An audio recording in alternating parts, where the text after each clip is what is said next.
Hello friends, स्वागत है आपका एडवेंचर फैक्ट्स हिंदी में।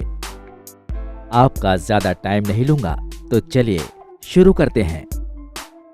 राजस्थान के उदयपुर में जहां के रीति रिवाज सुनकर आपका दिमाग घूम जाएगा, आज हम आपको एक बहुत ही दिलचस्प बातें सुनाने जा रहे हैं, जिसे सुनकर आपको अटपटा भी लग सकता है।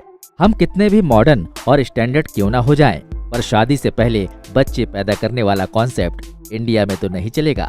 आज भी हमारे देश में इस बात को गलत माना जाता है, और अगर किसी लड़की से भूल से अनजाने में गलती हो भी जाती है, तो वो उस बच्चे को बदनामी की डर से जन्म नहीं देती है। मगर इसी भारत में एक जगह ऐसी भी है जहां शादी से पहले आपस में संबंध बनाया जाता है और फिर बच्चे भी पैदा किए जाते हैं। और सबसे खास बात यह है कि ये सारी बात लड़का लड़की के घर वालों की मर्जी से होती है। आपको जानकर हैरानी होगी कि इस जगह में ये प्रथा सदियों से चली आ रही है और इसे पूरा गांव बहुत शान से मानता है।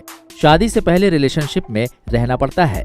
उदयपुर के किसी गांव के रहने वाले ये लोग ग्रासिया जनजाति के कहलाते हैं। इनका पूरा जीवन सिर्फ कृषि पर ही निर्भर है।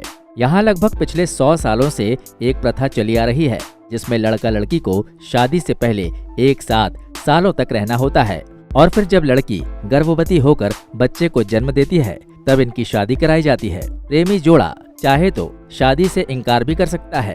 अभी इस जाति की कहानियां यहाँ पर खत्म नहीं हुई है। दोस्तों, बच्चा पैदा हो जाने के बाद अगर लड़का या लड़की में से कोई भी इस रिश्ते को आगे बढ़ाना नहीं चाहता, तो इसमें कोई बड़ी बात नहीं है। यहाँ ये शादी सिर्फ और सिर्फ इनकी मर्जी के हिसाब से ही होती है। अगर वो नहीं करना चाहते हैं तो कोई जबरदस्ती नहीं किया जाता।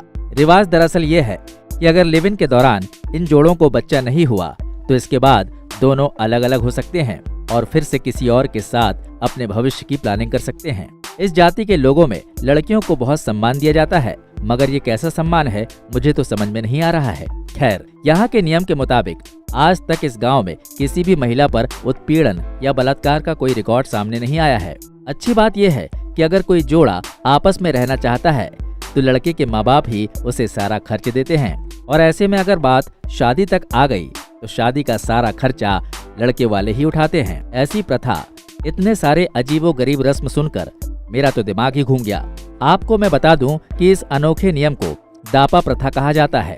यहाँ पर 2 दिनों का सामूहिक विवाह का मेला लगता है, जिसमें लड़का लड़की अपनी पसंद के पार्टनर के साथ भाग जाते हैं और वापस आकर लिविंग रिलेशन में रहने लगते हैं। यहाँ वही जोड़े आते हैं जो अपना पार्टनर चेंज करना चाहते हैं। अधिक पैसा होने तक इंतजार करते हैं। वैसे तो ये लोग सिर्फ खेती ही करते हैं, मगर फिर भी शादी ब्याह करने से पहले इनका यही प्लान रहता है कि पहले कुछ पैसा जमा हो जाए, तब जाकर शादी करेंगे।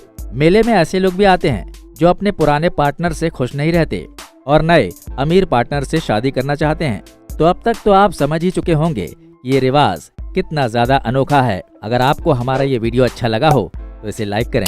जल्दी मिलते हैं एक नए वीडियो में। जय हिंद, जय भारत, वंदे मातरम।